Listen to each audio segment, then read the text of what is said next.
Yung ibon na naging foundation ko ng Iloilo, tsaka yung Legazpi champion ko pa, magkakapatid lang yun eh. Tsaka yung nasa Calbayog din. Iisa yung tatay. Pero yung ibon na yun, inuwi lang ng pinsan ko yun noon. Security guard yun dati. Inuwi niya yung ibon na yun. Katabi ng loop yung pinagagwardyan ko, sabi niya. Parang naibigay yata ng Lukman yun eh, noon eh. Pero hindi niya nasabi kung kaninong inchik yun. Basta Vandenbroek yung baseline yan, sabi sa akin. Pero yung pinsan ko, hinihingi ko na yung ibon. Biliin ko na lang, bayaran ko na lang sa'yo. Hindi ka naman magkakarera ka ako. Aalagaan mo lang yan, masasayang lang kako. Sabi ko, pag-iisipan ko kako, sabi niya sa akin. Nung time na yun, binigay niya rin sa akin, pinabayaran sa akin. Tapos unang lipad ko ng North, ang anak niya, nag-contender kagad. Tapos 2016, yung mismong anak nung ibon na yun, yung galing sa pinsan kong namatay na, yun na, nag-champion na sa Legazpi. 2016 yun. Tapos nag-overall din ako sa UB, pero ibang lahi yun. Ibang lahi rin yun. Tapos yung 2017, isinilang na yung si Iloilo, kapatid niya rin. Na kinakarera-karera ko pa sa mga club-club din. Nagpupuling talaga, matulin yung ibon. May sprint siya. Bali yung sa Iloilo, pang fourth place niya na panalo na yun. Bali yung pinakamatinding kinarera niya, yung Inter-Island ng Iloilo. Iloilo, anong line yun? Yun mismo, yung Vandenbroek na galing sa pinsan ko, na binigay ng Lukman.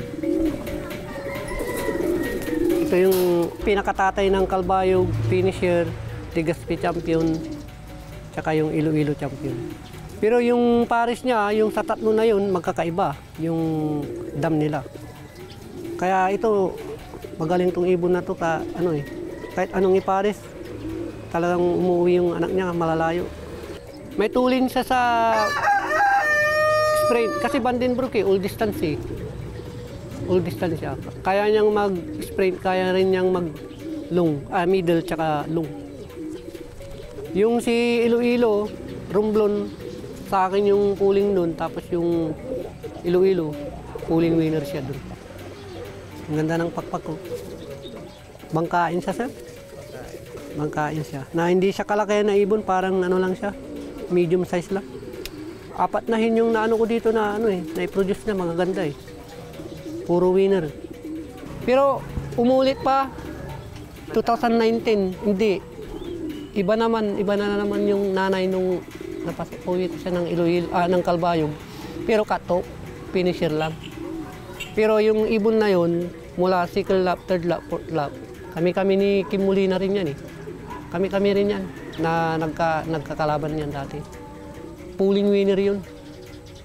Bali, 3 rin kaming taga dito, Binmali, na nagpa-uwi ng Calbayog.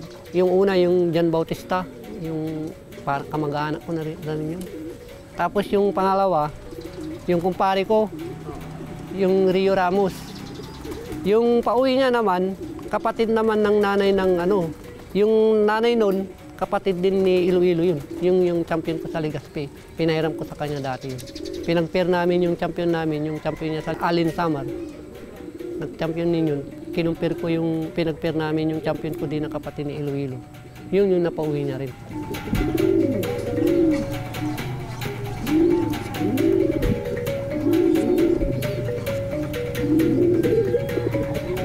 Ito naman yung dam ng Iloilo ko.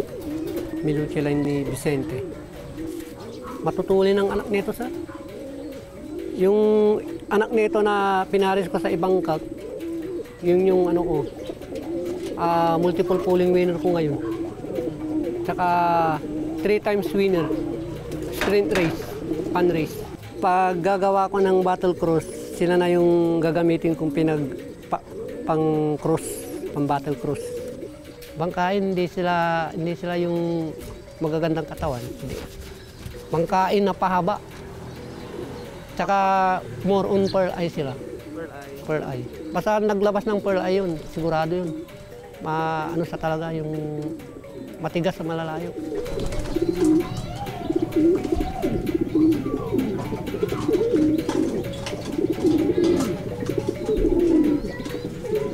Yung sa kalbayong naman, pinagpir ko yung pearl ay naglabas ng red. Lahat ng pinares ko sa kanya, karamihan pearl ay talaga yung lumalabas. Tsaka yung may mga winner pa ako na apo niya na. Yung ngayon na. Ngayon na. Pero yung napauwi ko ng Batanes, yung nag-third place ako, nag-second si Kim Molina. Ano naman yung galing kay Shun Wasabi yung line nun. Tapos yung nag-produce na naman siya ng Aerox winner. Yung nanggaling kay Shun Wasabi. Isang tatay, magkakaiba din ang dam. Hindi ako kasi kung ano yung pinag-pair ko, isang pares lang. Hindi ako ganun. Kung halimbawa, naglabas na ng winner, ibabangga ko siya uli dun sa ititesting ko uli. Doon ka makakahanap ng magandang breeder eh.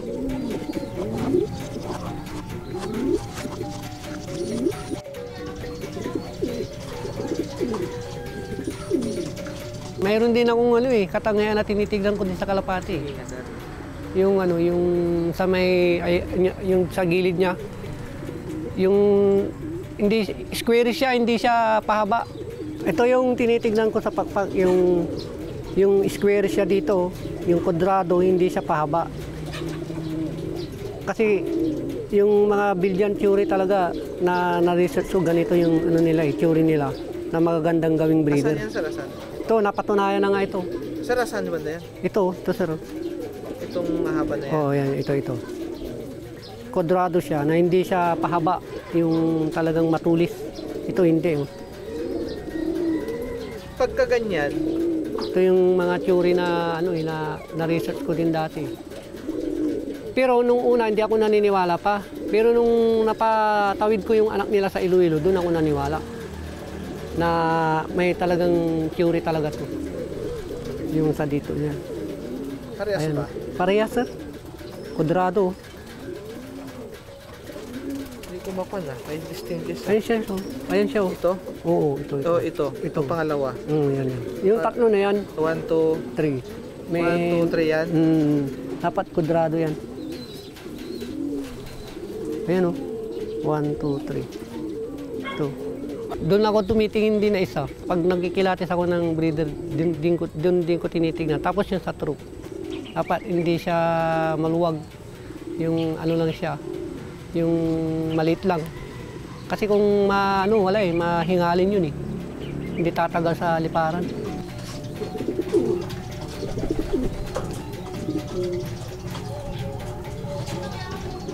Grabe akong magtos ng kalapate. Halos di ko pagpahingayin yan. Kasi yung mga loading dito, hindi halos sabay-sabay eh. Ang ginagawa namin pag nagtutos kami, halimbawa, loading ngayon, bitaw Martes. Loading na naman ng Martes, bitaw Miyerkules. Meron din yung nagbibitaw ng Huwebes, Biyernes. Oo. Tapos ilalagay ilalagay ko uli ng ng Sabado, Linggo. Ganun yung ginagawa namin. Pero yung distance nito, sir, paano? May mapagsampahan, sinasampa ko yung ibon ko. More on track ako talaga eh. Pag baylap na, yun, nagtutos kami talaga. Tanghaling tapat, mga 11 ganyan. Minsan 1 o'clock pa nga, nagbibitaw kami ng ibon.